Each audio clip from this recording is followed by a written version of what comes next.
It's Mukul, I love grader documenting my life. So कुछ ही दिनों में मेरे एग्जाम स्टार्ट होने वाले हैं, अराउंड 1 फेब से स्टार्ट हो जाएंगे।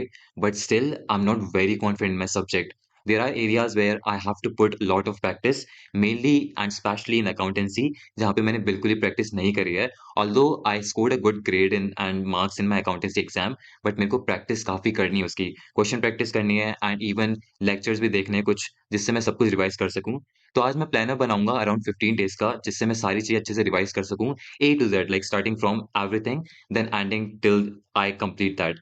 So I will be sharing my planner and what strategies I will be adopting along with some personal tips, जो कि मैंने देखा है कि यार ये सारे चैप्टर्स इंपॉर्टेंट हैं, ये सारे चैप्टर को कवर करना काफ़ी ज़्यादा बेनिफिशियल रहेगा। तो वो करना है। एंड अभी मैं जर्नल चैप्टर कर रहा हूँ, लाइक जैसे मैंने बोला कि मैं स्टार्ट कर रहा हूँ अभी। तो although journal chapter is easy, but उसमें कुछ चीज़ें हैं, टर्म्स ये सब है जो कि काफ़ी इम्पोर्टेंट है समझना। तो मैं स्टार्ट कर रहा हूँ, मैं उसके क्वेश्चन प्रैक्टिस कर रहा हूँ अपने बुक से। And I am gonna continue all the other chapters in the same way respectively. After this I will be doing the ledger then the trial balance, and सारे ऐसे मैं चैप्टर्स कंप्लीट कर लूँगा। लेकिन जल्दी करना पड़ेगा क्योंकि टाइम बिल्कुल ही नहीं बचा हुआ है। अभी रिसेंटली मेरे पीटी3 खत्म हुए थे, एंड तुम्हें तो पता ही होगा कि मैं एमयूएन के लिए गया था, जिसके कारण वो मैंने लाइक उनके लिए मैंने कुछ पढ़ा ही नहीं था। तो सारे के सारे मिस हो गए थे। मेरे पूरे विंटर वेकेशन एमयूएन में ही चली गई थी। अगर तुमने एमयूएन का ब्लॉग नहीं देखा है तो go and check it out, काफ़ी ज़्यादा बढ़िया एक्सपीरियंस था। एंड अगर तुम्हें भी कुछ सीखना मिले तो ज़रूर सीखना उससे।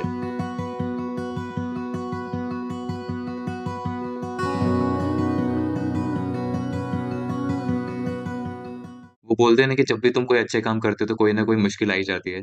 तो अभी मैं पढ़ ही रहा था, तभी पता नहीं अचानक से लैपटॉप से आवाज़ आने लगी। तो फिर मैंने नेट पे सर्च किया तो देखा कि मतलब जब यूजुअली फैन में काफ़ी ज़्यादा डस्ट बैठ जाता है, तो वो आवाज़ आती है। तो फिर मेरे को तो कुछ आइडिया नहीं था क्या करना है करके। तो मैंने सोचा कि यार खोल के देख लेते हैं। मतलब मैंने यूट्यूब पे देखा था, बट ये आइडिया नहीं था कि घर पे भी कर सकते हैं। तो मैंने रिस्क लेके ओपन किया उसको एंड उसके फैन ये सब भी क्लीन कर लिए। पहली बार देखा मैंने इंटीरियर, एंड काफ़ी ज़्यादा डर लग रहा था मेरे को, क्योंकि मैं पहली बार ट्राई कर रहा था, एंड इवन ये इलेक्ट्रॉनिक्स की चीज़ें तो मतलब इतनी ईज़ी नहीं होती हैं। तो ऑलमोस्ट मैंने जर्नल चैप्टर कंप्लीट कर लिया है, उसके मैंने क्वेश्चन भी प्रैक्टिस कर लिए थे एंड लेक्चर भी देख लिया था मैंने इसका। तो मेरे को ठंडी लग रही थी, इसलिए मैं वापस बिस्तर पे आ गया। And now I am reading the book. Like I usually read books in the morning while going to school, और when I don't have to go to school, I read the book in the morning just to make my day rest of the day productive.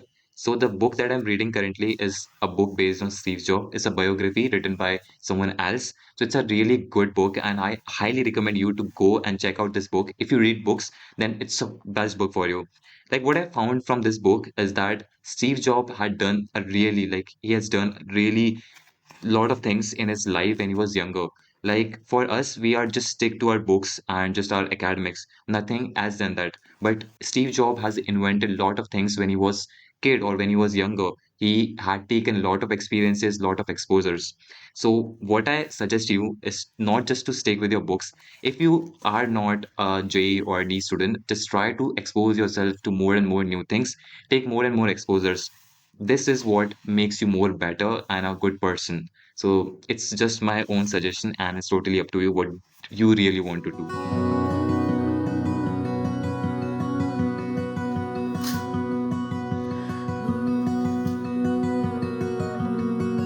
जब भी हम लोग comeback की सोचते हैं ना, तो ये प्रोजेक्ट सामने आते हैं और जिसके कारण हम पढ़ नहीं पाते और एकेडमिक कमबैक हो ही नहीं पाता।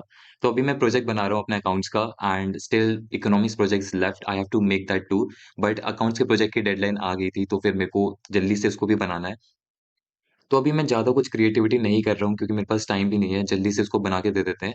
एंड इवन इसमें ना ज़्यादा क्रिएटिविटी करनी भी नहीं है। अकाउंट्स में जो प्रोजेक्ट है हमारा बेस्ड ऑन है, एक फर्म के सारे ट्रांज़ैक्शन लिखो around 30, and then you have to just maintain all the things whatever is there in your subject. Accounts में जितनी भी सारी चीज़ें, जितने भी चैप्टर्स हैं, वो सारे मेंटेन करने हैं। जैसे कि जर्नल हो गया, लेजर हो गया, trial balance, final account, everything, उसके सारे क्वेश्चन सॉल्व करके देने हैं। Usually school suggest this kind of project only. I have never seen any other project in accounts like this. So अभी इसको जल्दी से कंप्लीट करते हैं, एंड फिर अपना प्लानर भी तो बनाना है।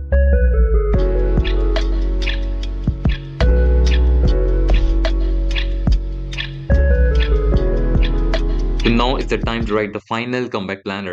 मजाक कर रहा हूँ। Probably it would be a final revision planner. सो मेरा मेन टारगेट रहेगा इन 10 दिनों में, क्योंकि लाइक 15 दिन में नहीं लेके जा सकता, क्योंकि अभी हमारे बीच में फेयरवेल भी रहेगा, तो उसमें जाना पड़ेगा, तो उसी में पूरा टाइम चला जाएगा। एंड कुछ दिन मन भी नहीं करता है, तो ऑलमोस्ट मैं अपने आप को ऐसे लेके चल रहा हूँ कि मैं जितना पढ़ सकता हूँ उतना टारगेट करके। तो अभी जो मेरा मेन टारगेट है वो ये है कि अकाउंट्स को सबसे पहले कंप्लीट करूँगा। क्योंकि अकाउंट्स काफ़ी ज़्यादा इंपॉर्टेंट है, 12th में तो काफ़ी ज़्यादा कॉम्प्लिकेटेड एंड थोड़ी-सी डिफ़िकल्ट हो जाती है। तो जितने ज़्यादा मैं कॉन्सेप्ट अभी क्लियर कर लूँ और क्वेश्चन प्रैक्टिस कर लूँ, उतना ज़्यादा बढ़िया रहेगा।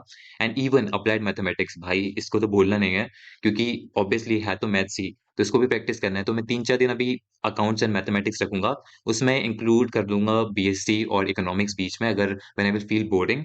बट यहाँ पे मेरे लिए इकोनॉमिक्स एंड बिज़नेस उतने ज़्यादा इंपॉर्टेंट नहीं है, क्योंकि थ्योरी सब्जेक्ट है, हो जाता है। इकोनॉमिक्स है थोड़ा, क्योंकि अब आगे जाके एग्ज़ाम्स में आता है, बट स्टिल मैं इनको मॉडरेट ही लेके चलूँगा। एंड इंग्लिश तो नॉर्मल है, ज़्यादा उसमें कोई डिफ़िकल्टी नहीं है। अकाउंट्स एंड मैथमेटिक्स का ज़्यादा फ़ोकस रहेगा।